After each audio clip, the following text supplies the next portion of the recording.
What's good, beautiful people? It's your man over Mustang. You're tuned into Origins, your friendly local hub podcast show.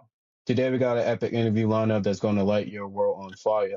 We're diving deep into the heart of music, culture, and creativity. With guests is about to drop some serious knowledge, promoting their work and other amazing underground artists, spanning genres from rock to hip hop and beyond.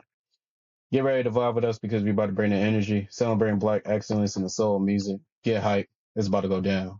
Go ahead, introduce yourself. Yo, what's poppin'? It's your boy Dan $. Blessed to be here. Have the opportunity to hop on with y'all, get to know each other, and y'all get to know me. We get to talk about some good music. Glad to be here. Shout out to them. And tell us how your origin story all started, where your chapter begins.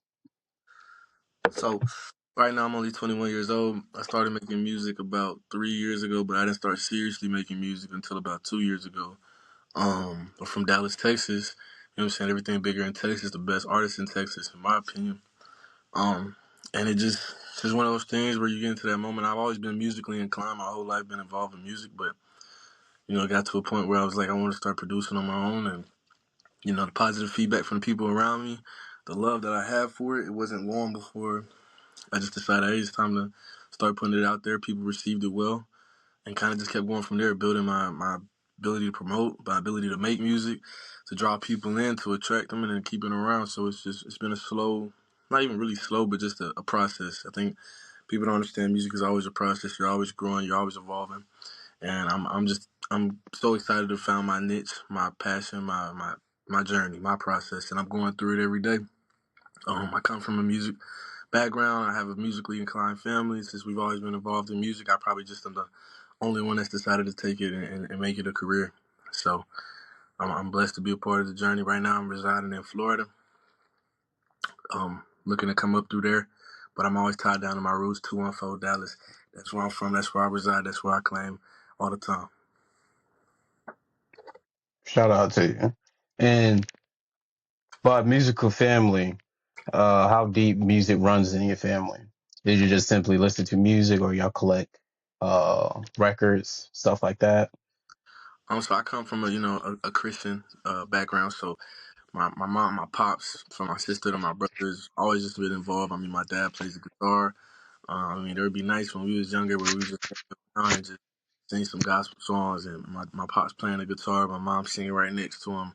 I'm singing, and then growing up, I really fell in love with the piano. So I learned how to play piano. So I think a lot of people don't know about me. I know how to play the piano, and so I taught myself. I was able to play by ear.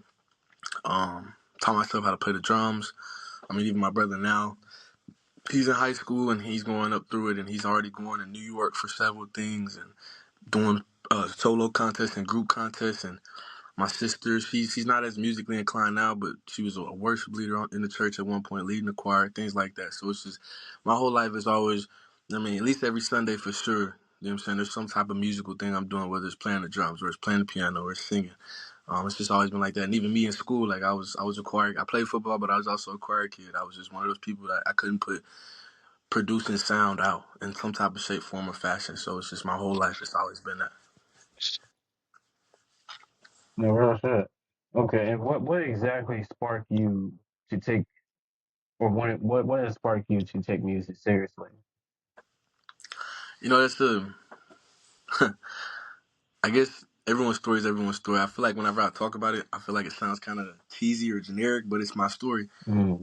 I had a girl, right, and it didn't work out, and so I was hurt by it. And at the time, I just started listening to instrumentals on YouTube, and I found one. Being in choir at this point, I was a senior in high school, so it was like we were already being taught how to compose our own songs. So it was like I was listening to instrumentals on YouTube. I composed my own little stuff, and I only showed my little brother, right? So this was about, I want to say, March or April of 2022, right? I'm just producing, writing, but I'm not actually recording it. I'm just all doing live performances for my little brother in our room, and he would be like, bro, that's actually hard. And I'd be like, nah, like, you're tripping. Hmm. So months go by, and I continue to do, like, every once in a while. It really didn't turn into an addiction that it is now. But every once in a while, if I feel inclined, I heard something I like, I'd hop into it. And so I think it was around June or July that I found the track instrumental for my first song, On Time. And I heard it, and it took me like a month to finish writing it. When I finally finished writing it, that's when I first used Band Labs for the first time. Downloaded that, grabbed my little Apple headphones and plugged it in and got to record. I did it all in one take because I had no type of knowledge about how to cut in the beat or punching in or none of that. I didn't have no knowledge of that. I just one big breath and I ran through 3 minutes of a song, just going, going, going. Didn't know how to mix, master, none of that. I just took the information I did have, the little presets that they had with the audio. Started showing my homeboys, sending it to them. They was loving it. They was gassing it up. And then one day I just built up the courage to put it out there. And it shocked a lot of people because even though they knew I kind of did stuff with music as far as like choir, no one probably would have ever thought I was going to be, because the first one was like a rap song. So like no one thought I'd probably ever be a rapper or anything like that. But, I felt like I have to put it out and I did. And just the mass love that was received behind it, it was like shocking because in my head I was like, yeah, this is cool, but it ain't nothing crazy. But the love received behind it, I appreciated it, and it made me realize, like, it made me take a step back and look at myself, like, maybe there is something here. Continue to keep going, keep doing that stuff, and now we're at where we're at now, where it's like people in the city, they know Dan because they know Dan's going to do his thing on the track. So Shout out to you. And what exactly inspired your name? And was there other prototypes to your artist name? I don't. I really think it'd be rare for any artist to have gotten their first name right with just straight up, but for sure, I had definitely had prototypes. My first name was Lil Dan. You know what I'm saying? Okay. Because I mean, you don't know what you're doing, and it's like you're like, "What's your rapper name?" My name's Daniel, so I needed unless like I wanted my name in it. I didn't want to be something mysterious, so I was like, "Okay, Dan." There's like I didn't want to be no Danny boy or nothing like that corny stuff. You I was like, "Okay, cool." I didn't go, want to be Danny Phantom. "Nah, man." I'm like, "No." I was like, at the time, I'm like, who's the hardest rapper out? 2022 at that time, it was still Lil Baby. So I'm like, Lil Baby, you know what I'm saying? Lil Durk, like these Lil Lils has got it. So I'm like, fuck, I'm gonna be a Lil. So Mm, I said, all right, cool, I'm gonna go Lil Dan. I go Lil Dan, and people was rocking with it for a while, but it really wasn't much longer after that. It was like early 2023, like February, March. I'm like, I'm not feeling it no more. Cause I'm listening. I'm like Lil Dan, like Lil, like, and I'm like, I don't want to be. There's too many Lils in the world. So then mm-hmm. from that, like I said, I never wanted to lose my name, so I became just Dan. So just all caps Dan. I was just Dan, and I was cooling on that for a minute. And then I was just looking at it, and it's like when you were typing in my name on Apple Music, there were other artists whose name was Dan, or they were like Dan. There's like a band called like Dan and Shay. It's like a 2-person band or whatever, and it's just like my name isn't unique enough, but I still never wanted to lose track of my name. So that's when I was finally just like Dan Dollar Sign, because in my head it's like there's only one reason why. I mean, I love music. Don't get me wrong. I love it more than I love anything else in this world. But it's it's obviously knowing that if we get to where we're trying to get to, you know what I'm saying, as artists, that we can live off of this as a career.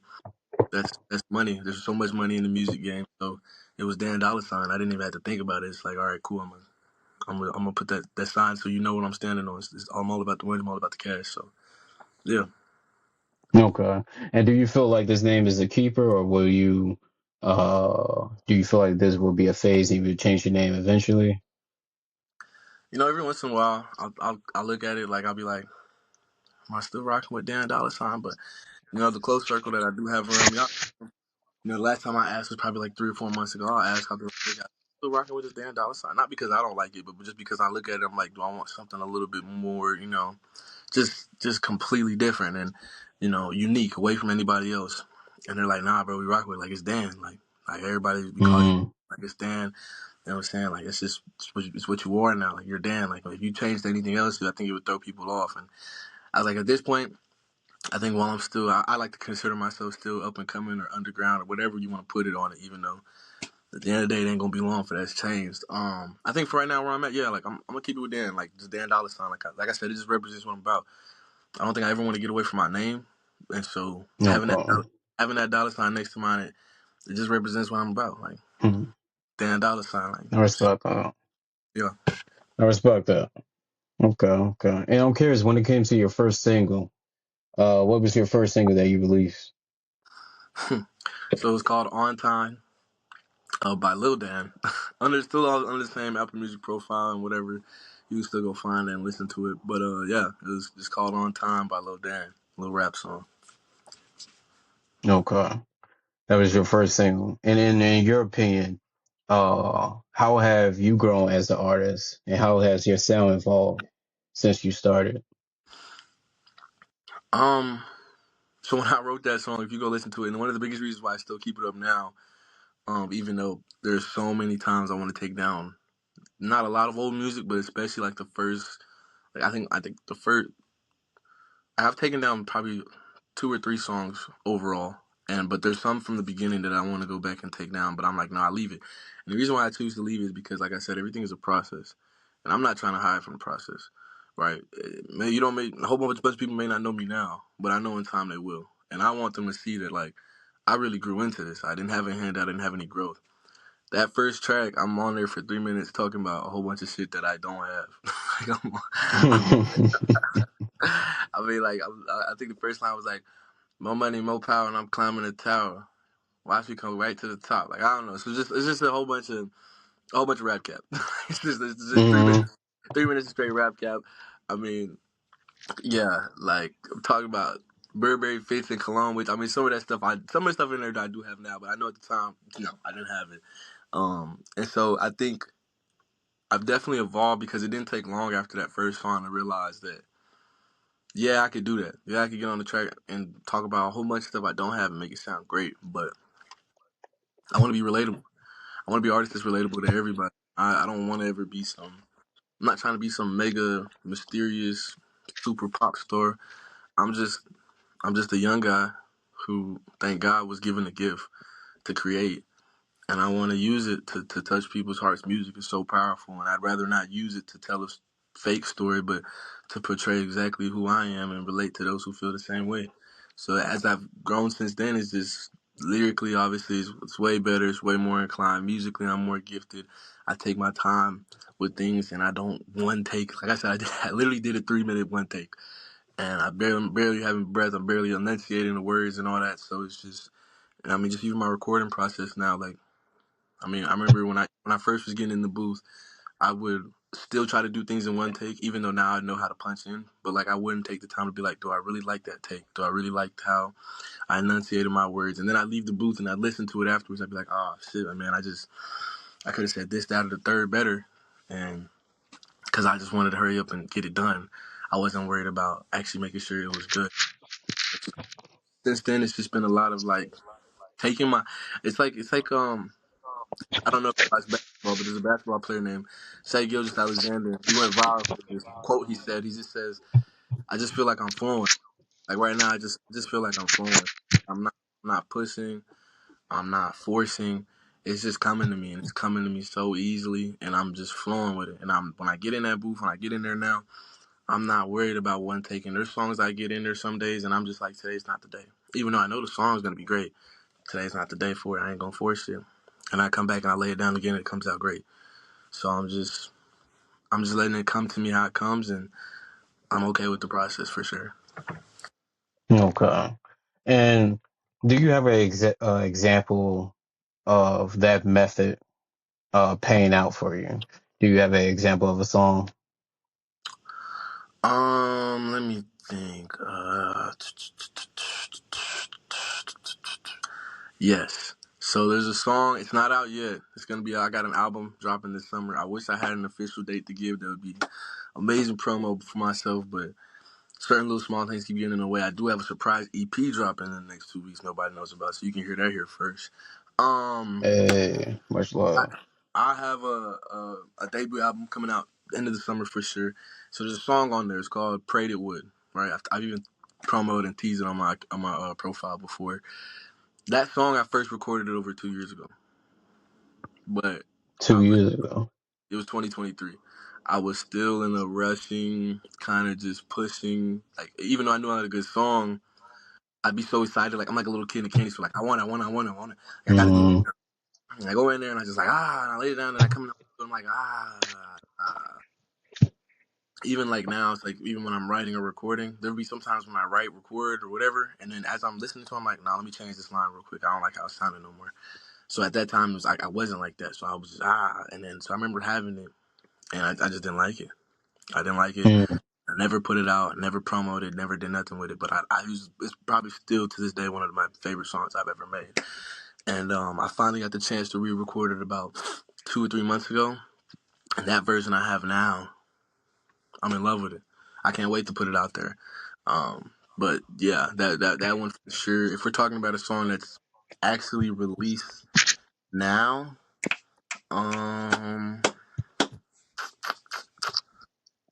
I don't know. I took a little hiatus in 2020, Mm, 23. I took a hiatus from music. I didn't make music for about a year.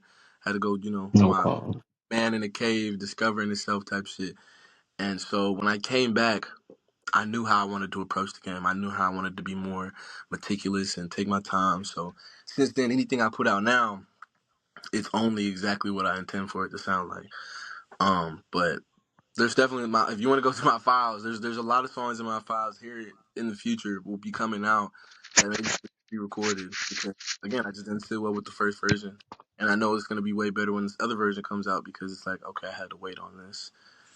And it comes out good. Like in fact that song I'm talking about right now referencing that I waited 2 years to re-record. I remember I had a friend of mine who had never heard the first version, was in there with the studio with me when I recorded it, and everybody in there was loving it. And my homeboy was like, bro, it's like you hit that shit so perfectly, like it's like you've been. I was like, yeah, I've been holding on to this song for like 2 years. He's like, bro, it sounds like you've just been holding on to it. I was like, yeah, I messed up. I knew I had to fix it again, so I came in there and I did it better. And I think this is something I encourage to all artists. It's like, take your time. Like sometimes you might have that one hit, you might have a really good song in your repertoire, and because of how good you know it is, and you want to hear it, you kind of get in there, and because of the excitedness, you lose sight of the fact that you're trying to make artwork. Imagine if Van Gogh started rushing his brushstrokes because he knew he was painting something crazy. Like he knew, oh my gosh, this is Mona Lisa. Like I gotta finish this now.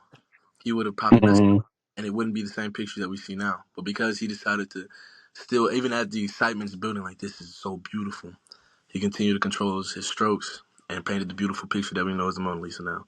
So I just encourage this, like even as you're in the picture, never lose sight of the fact that you're still making a paint, an art. It's art, and if you want your art to be properly received the way that you envisioned it, you gotta take your time. You have to. okay. And I'm curious, how long will you sit on a song? How long will I sit on a song? Am I frozen? At the moment. Come back to me. Come back to me.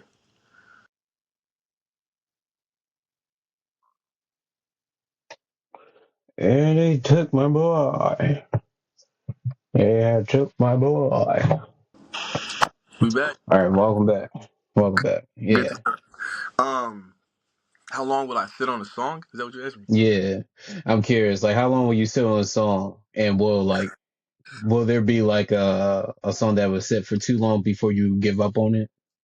Is that a possibility or will you still give it a chance after like 5 to 10 years? If my friends were in here with me, they'd be all giving me glares right now because I'm probably the king of sitting on songs. I'm sure there's a lot of artists the same way. It's like for me,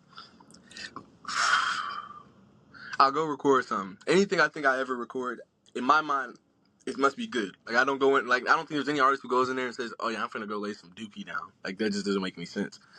So I Mm, go in there with the intention that this is good and that if it comes how I want it to come out, I'll put it out. Now there are some songs, like I said, when I come out, I don't sit well with it. Like it doesn't sound like how maybe it sounded in the studio or it doesn't sound like how I envisioned in my head. So then now we are left with two options. Give it some time, listen to it again, see if I'm tripping, or go re-record at a later date. Sometimes songs get re-recorded. Sometimes I listen to it again and I'm like, hold on, this is actually really good. But then I'm like, I don't know. So then it sits. Those are the two options why songs may sit. Now the third option is I get something. It's really good. I like it, but I'm like, no, not right now. Like just no, not right now.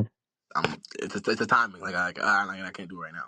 Like the songs that I have for the album coming up. I think there's 21 songs on there. Out of the 21, I think 15 of them are done. I have 6 more to do. So the 20 of them 15 that are done, I'm like itching sometimes to put out some of these 15, but I'm like, no, I can't put it out.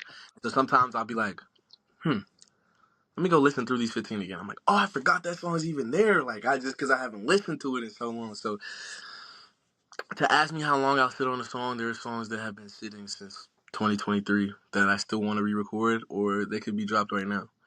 Or maybe I want to re-record it because I know my voice maybe sounds a little bit different. I'm a little bit more mature with the way I deliver my words and my lyrics, my flows. Maybe the song is great. It just needs to touch up again. And there's songs that I did earlier this year. There's songs I just made yesterday that I would put out today, but they got to go get mixed and mastered. And then that's another process. I make music at such a high volume that I will easily forget about something I just did a week ago because I'm probably made up 3 or 4 more new songs by that next week. And so now I've already forgotten about what I did last week until I'm scrolling through the files and I look, I'm like, oh my gosh. So there are songs that will probably sit forever, for sure. Not every song is a release. It goes like that. But I have songs right now dating back to 2022, for sure. For sure. Especially Okay. Band Labs. Band Labs, oh my gosh. It's insane. So I'm curious about two things. One, what is the deciding factor for you to finally be like, all right, this song is perfect. There's nothing I can do from here. It's ready to be released.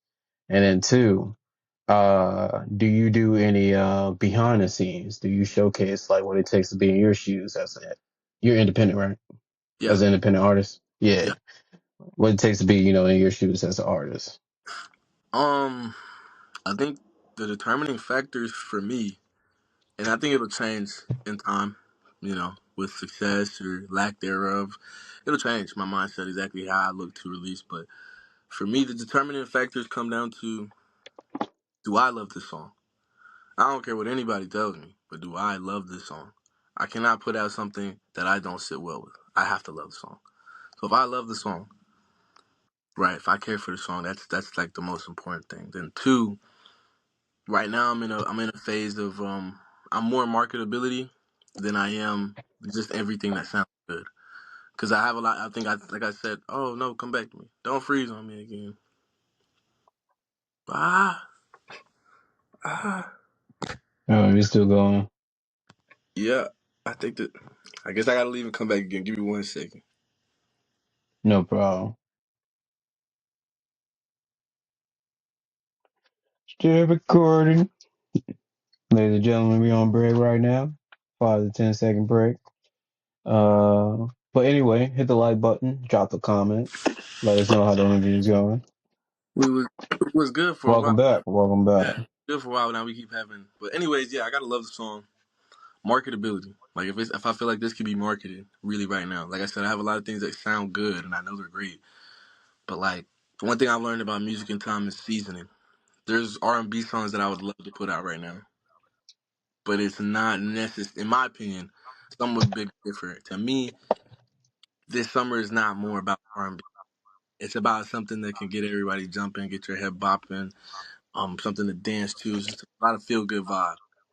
I'll probably start bringing more R&B back coming into the fall, coming into the winter. Why? Because you're cold. You you got the windows up. You want something that's just it's like a vibe that overtakes you, and you're driving in the cold weather. Why you think Rod Wave always drops in the winter? Because of the fact that Mm, his music can hit differently in the winter than it will, like dropping in the summer. So marketability right now is definitely what I'm pushing for. So I gotta love it. It's got to be marketable, and I think those are really the main two for me right now. Is just like the main two factors. If I love it and it's marketable, I don't care what anyone else says at that point. Then I'm gonna drop it. I'm gonna drop it for sure. And then what was your second question? do you make any behind the scenes?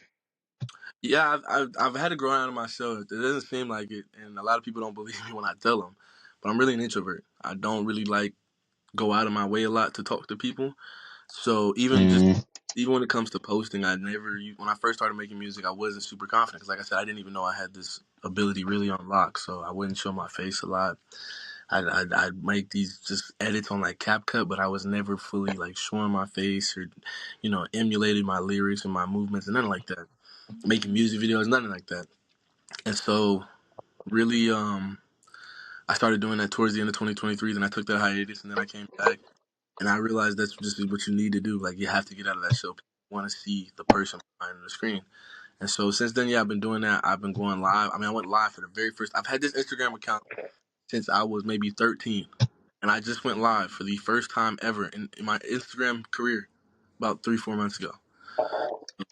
just that alone was like it was a testament, and it was because I was in the studio, and it was a testament to what I'm willing to do to get to where I'm trying to go. Because for me, I've never just thought about going live. I've never done it. I've never pressed that live button. I pressed it for the first time, and it was whoa. It's like it's a different feeling because it was like I'm really doing this. Like there's live. Anyone can come in here, join and see what I'm doing.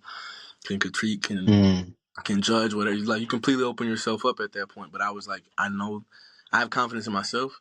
And also, I want people who do actually genuinely support. I want them to get to see the behind the scenes, what it takes to run into making music. So since then, now I go live every once in a while, or if I'm in the studio, sometimes I'll just record as I'm in the process of like, recording something, messing up, and going back because I'm not perfect, and I don't ever want someone to think that I'm just a robot. Nah, this shit takes time. It takes effort. It takes mistakes. It takes tough days and tough moments and missed notes and all that. But hopefully, at the end, you come up with something beautiful. Shout out to you. And my next question is, how do you structure your album? What's So, the process behind that? so I'll say this the rest of my life, and I don't care what anybody has to say about this. I'm not in for no beef or none of that nonsense. But my favorite artist, my biggest inspiration, my biggest aspiration of who I try to embody and where I want to get to is Drake. That's simple. Like it's just Mm, his ability to dip in and out of almost any single genre. No, why do we keep doing this? I'll be right back. I'll be right back. yeah, they keep taking his soul and dragging him out. But he is a strong warrior, ladies and gentlemen. Come back stronger every time. Every time.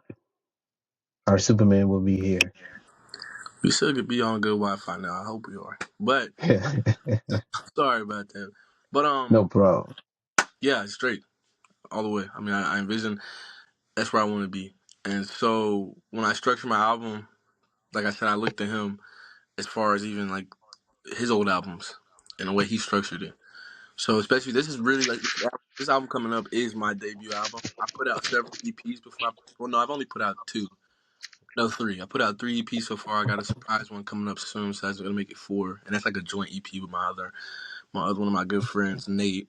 So we got that coming out soon. But that one's only like 5 songs, whatever. The most songs I've had on the EP is my last one, my latest one, Believe. I think I had 9 or 10 songs on that one.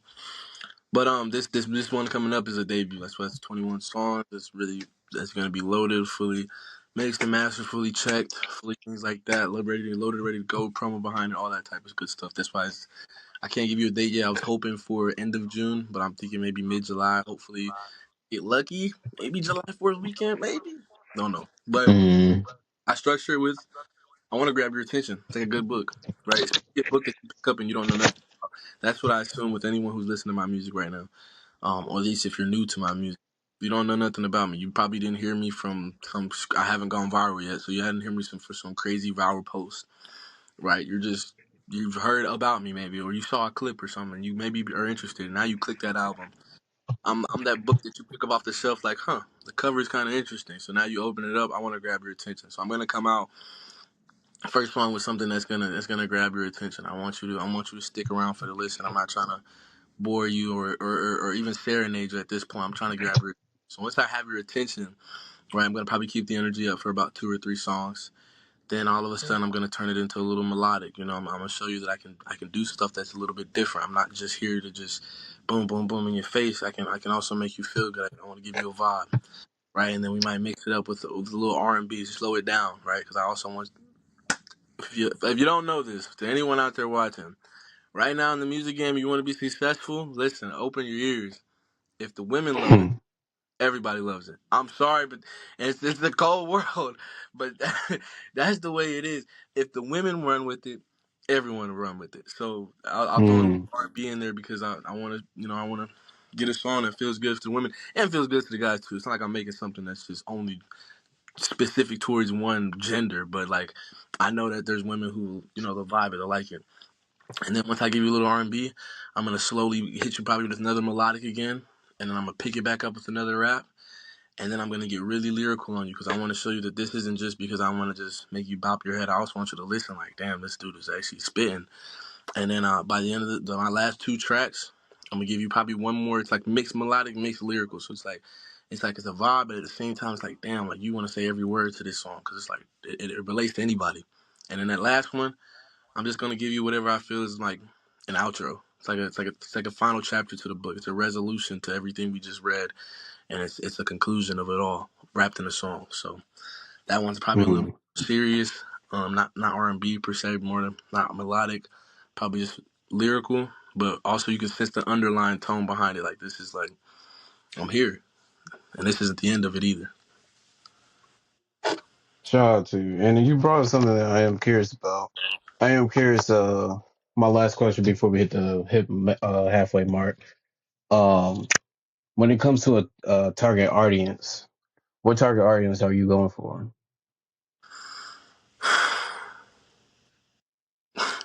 Maybe it's naive, but everybody?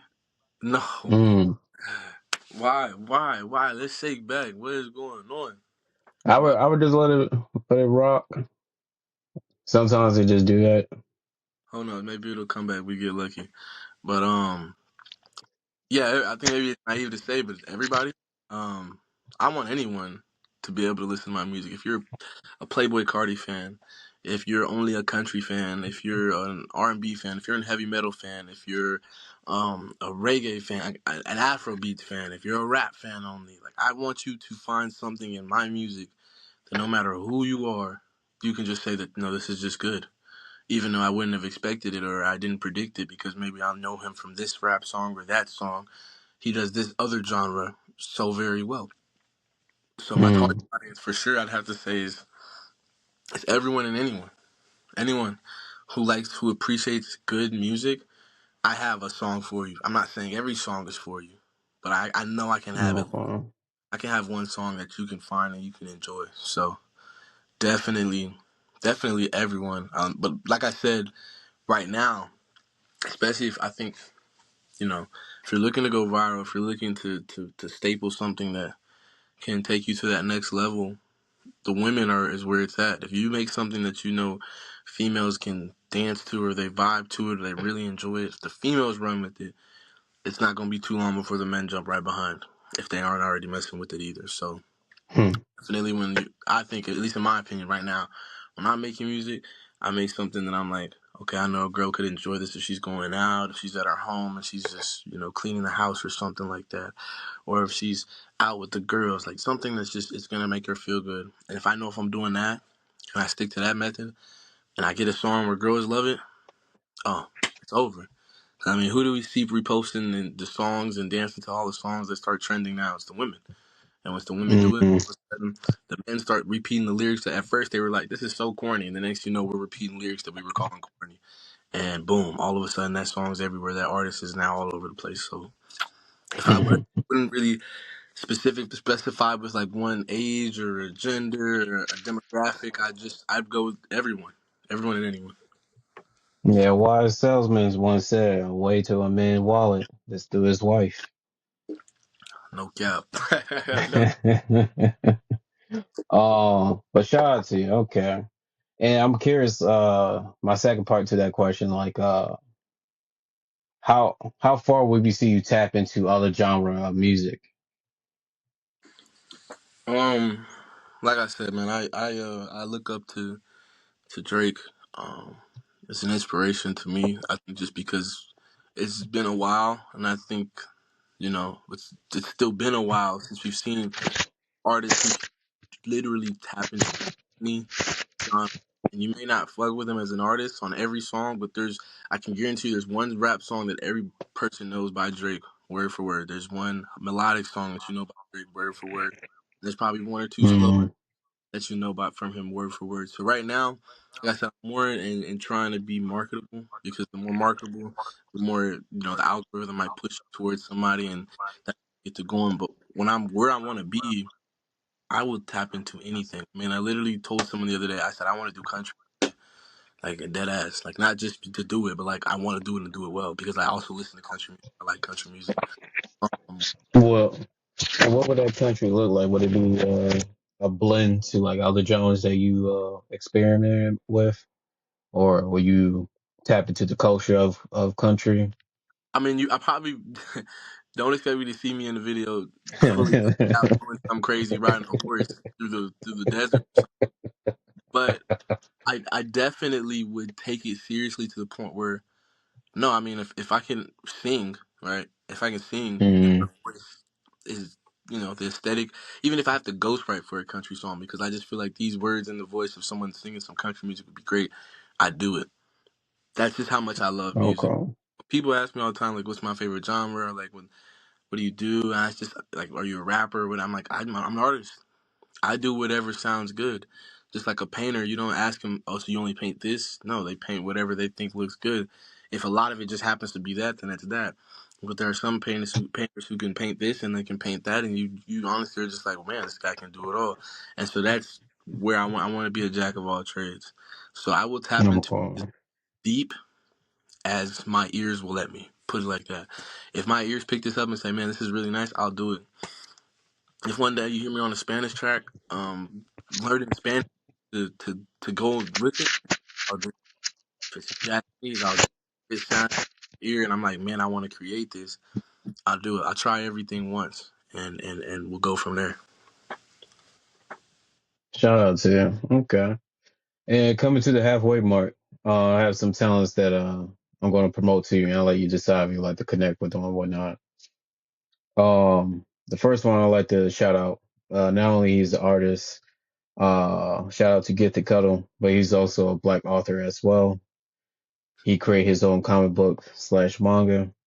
Shout out to it's called One Nation. So if that's somebody that you like to connect with, I can see their info after the show. Honestly, you can send me everyone's info and I'll just Okay, but I can look through it.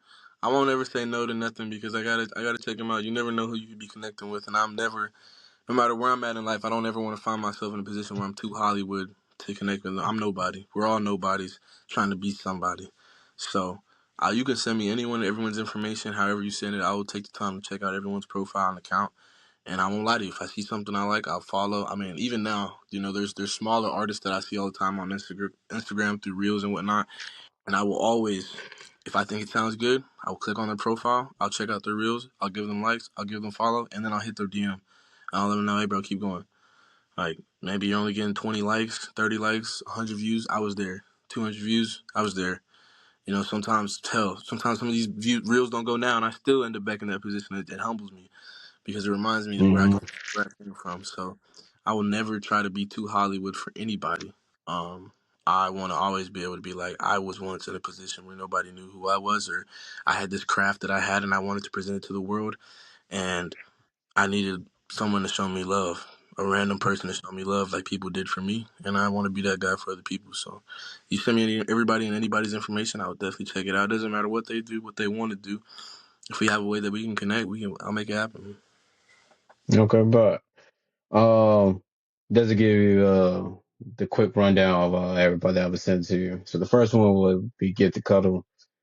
He's an artist slash manga author as well.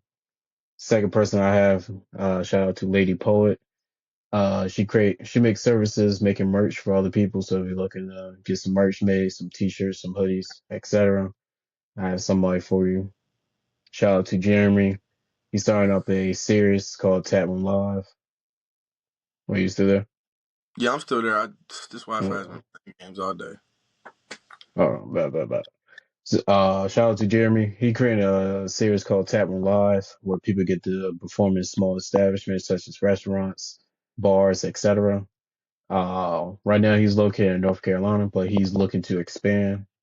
So I can see his information at the show. And the last person I got for you, shout out to Kingsman Squash Disaster. He's a folk. Oh shit. Nerd. Yeah, you back? You back or not? That Wi-Fi is kicking his ass. Err. You uh hold on.